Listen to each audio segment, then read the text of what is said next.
Tere siis kõigile siia pühapäeva. Täna vaatame, miks see situatsioon või inimene su ellu on tulnud. Ja vali siis kas grupp number 1 või number 2. Ma lisan need ajavahemikud ka selgitusse. Ja alustame esimese grupiga.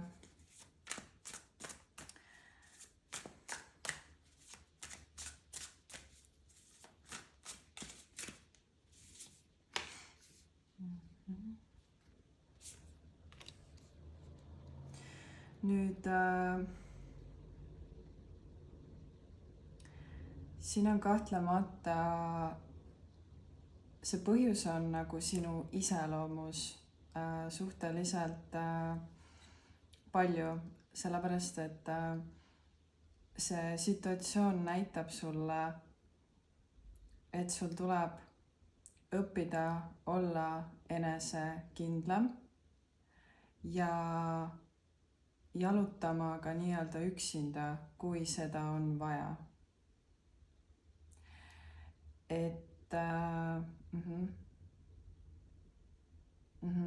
Ja kui on midagi minevikust, mis seda enesekindlust on siis mõjutanud, siis täpselt see olukord praegu sulle näitab, miks sul tuleb sellest nagu edasi liikuda. Ja siin kogu juulikuu on olnud nagu selline väga sündmuste rohke, väga kiirete muutustega. Ja ma näen, et sa oled pidanud palju rohkem nagu varasemast võtma kas vastutust, kontrolli või midagi nagu tagasi. Et sul oleks rohkem jõudu, et sul oleks rohkem sellist võimsust ja volüümi. Mul tulevad sellised sõnad. Ja siin on näha siis pigem nagu, kas on olnud, et sinu elus on olnud neid materiaalseid kaotusi. Aga nüüd sa siis valmistudki millegi jaoks, mis on selline jätkusuutlik pakkumine või sa ise valmistud seda, eks ole, nagu kasvatama. Et siin ma näen neid rahamustreid ja seda mõtteviisi, mis tuleb sul siis kusagilt kaugemalt.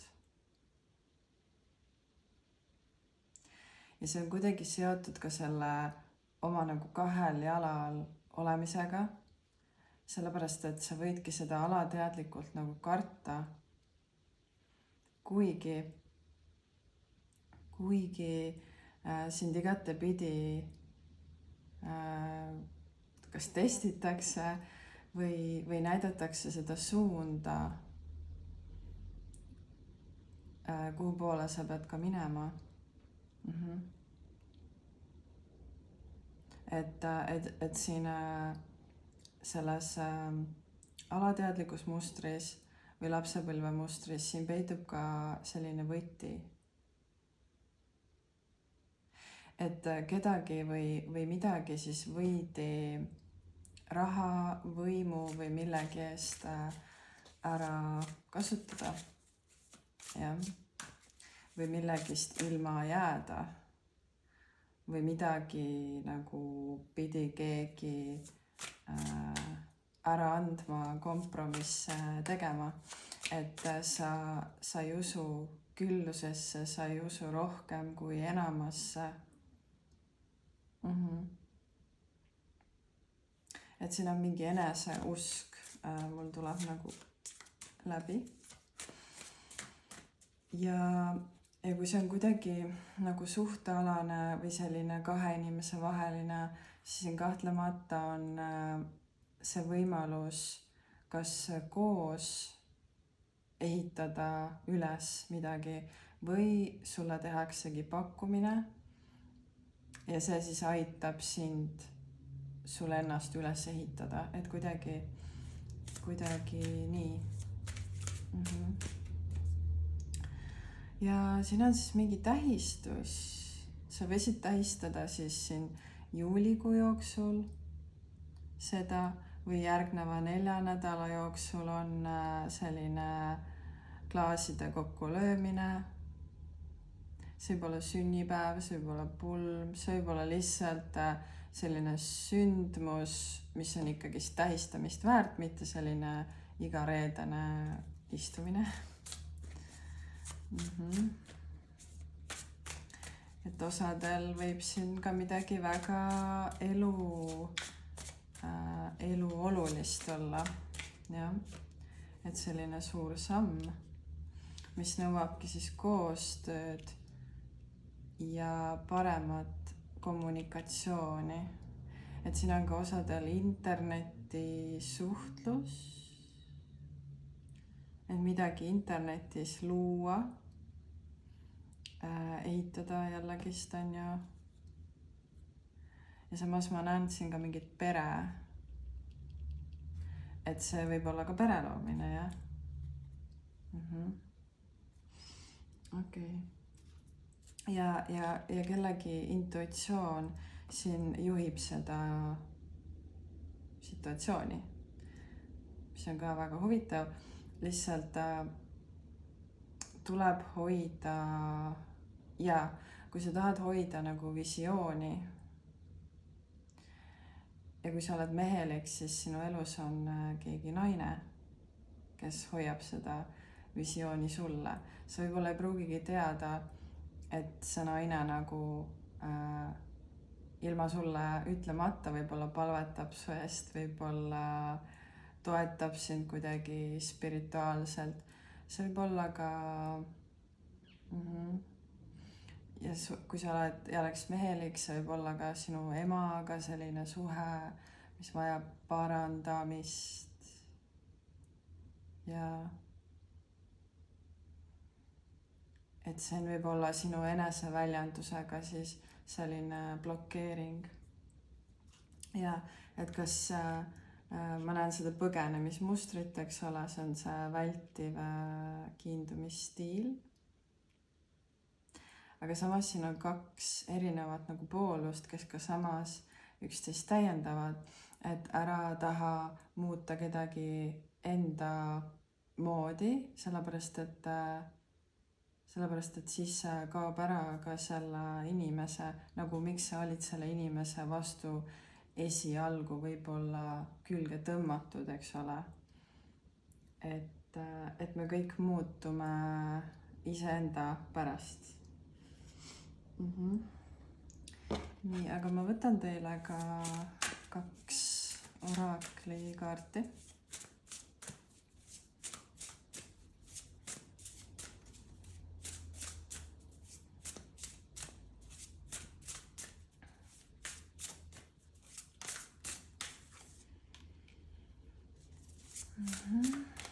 Ja mingisugune selline tarkuse kasvatamine ja samas õppida nagu uusi teadmisi nautima.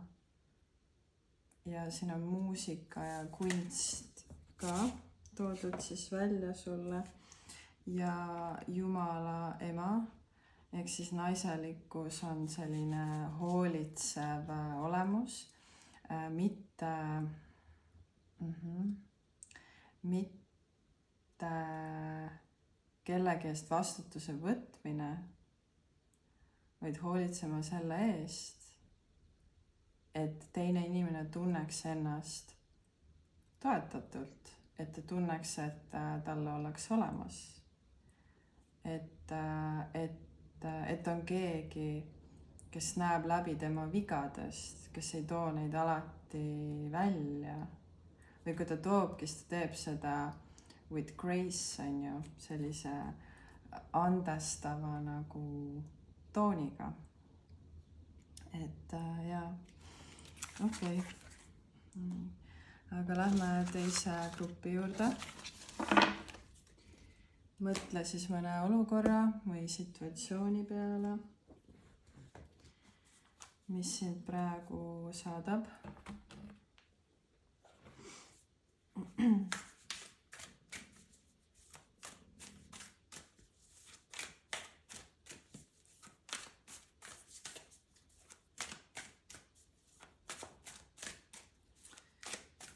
Grupp number 2.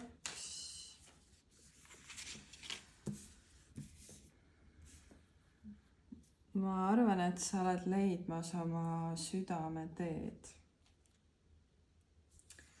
Ja et siin tuleb hästi palju karikaid, 9 ja sellist, sa oled leidmas seda, mis teeb sind õnnelikuks ja mitte võib-olla õnnelikuks, vaid mis rahuldab sind.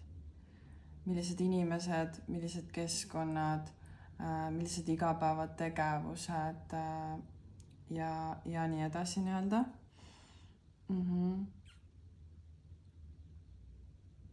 Ja kindlasti sa pead praktiseerima seda, et kui sa oled nagu elus edu näiteks kogenud, siis sa pead seda endale nagu iga päev meelde tuletama, sest meie meel kipub minema tagasi nullpunkti, nagu me ärkaks iga päev uuesti või nagu sünniks iga päev uuesti. Me parasjagu ei mäletagi, et me oleme juba nii palju siin elus teinud ja et me võib-olla vibreerime ikka sellel puudusteadvusel, sest see, mida meile väliselt nagu antakse, on ju, et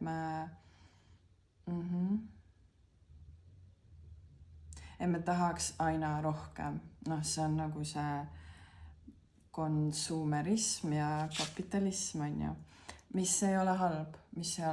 Seni kui nii ei ole paremat süsteemi, siis on see süsteem ja sul on alati võimalus luua iseenda iseenda reeglite järgi.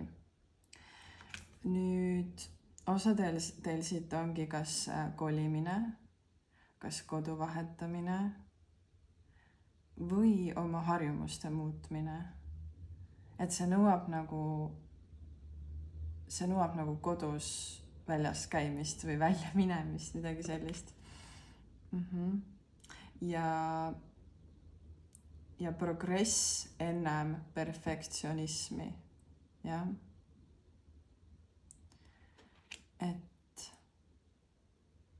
Ja mulle öeldakse, et selle idee pead algatama sina, kuidas iganes see peab siis välja kukkuma või sa pead nagu andma selliseid vihjeid, jah.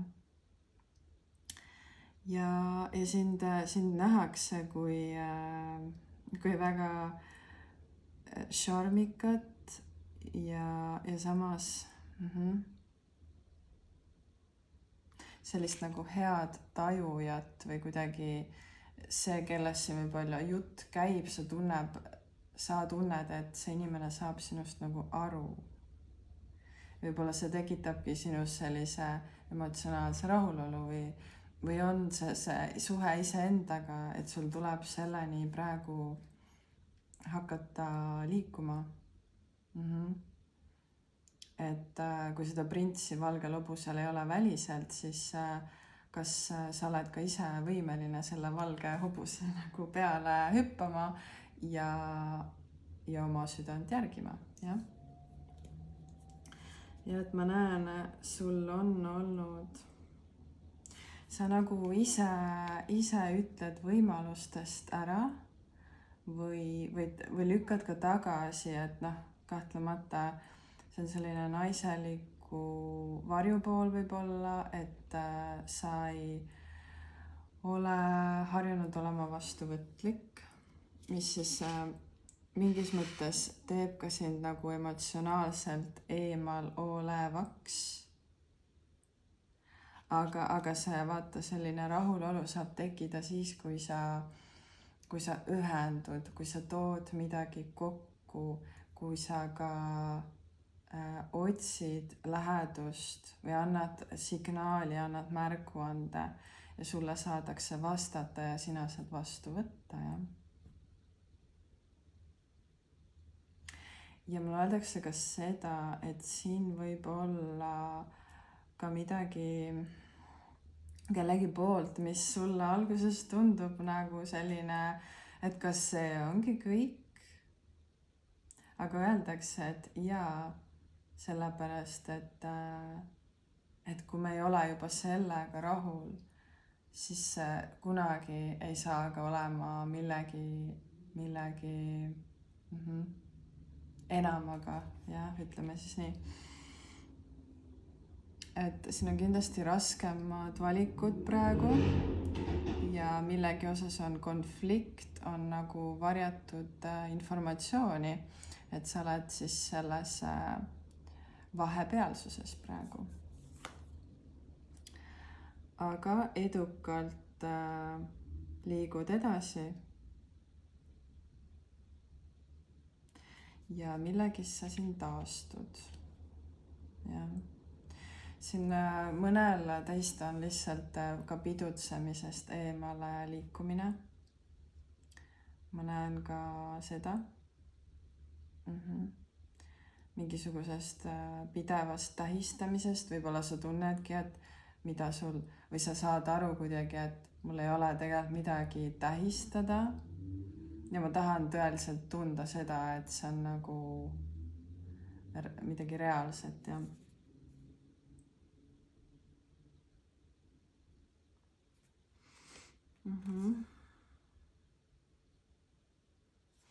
Et sa võid endale kujutleda, et kui sul on näiteks ärevust palju, siis vii ennast sellisesse kohta, kus on see sile vesi, selline, kas see on kallas, kas see on kuskil inimtühjas kohas, kas see on kuskil suvekodus, rabas, kus on vaikne, tasane vesi ja kujuta ennast sinna istuma,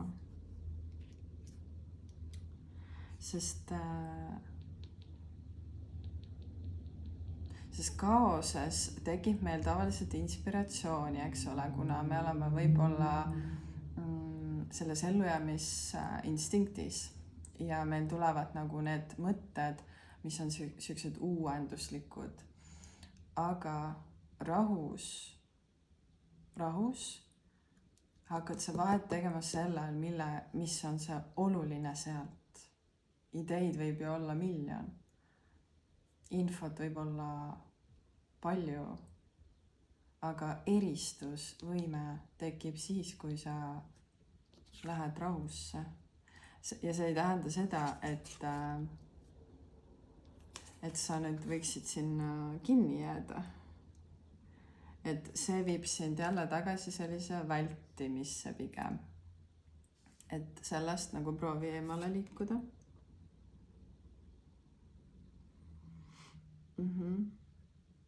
Et mingi uus manifestatsioon on praegu võimalik. Ma ei hakka ütlema nagu mis see on, aga see potentsiaalne aken praegu avatakse sinu jaoks. Ma arvan, et minu hääl teeb seda mingis osas, eks ole. Ja eks sa siin lõpetadki.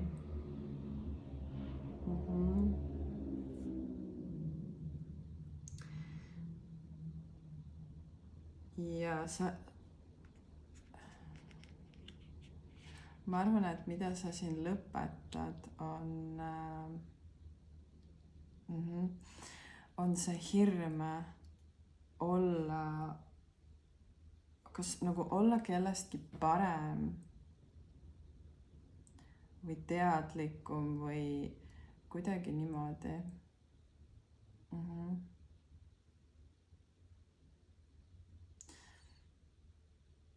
Et mingi naisenergia õppetund on lõppemas, vahet ei ole, kas sa oled mees või naine. Nii. Et naisenergia ei tähenda ainult seda, et me lendleme ja võtame vastu ja pehmeneme, vaid on ka kõike muud.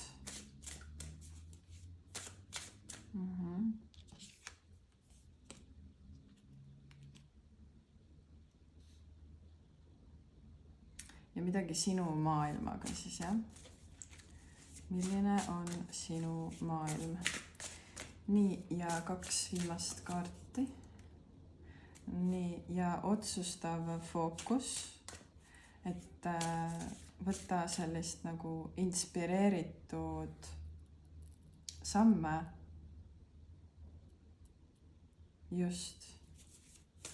Mitte ära suru midagi läbi.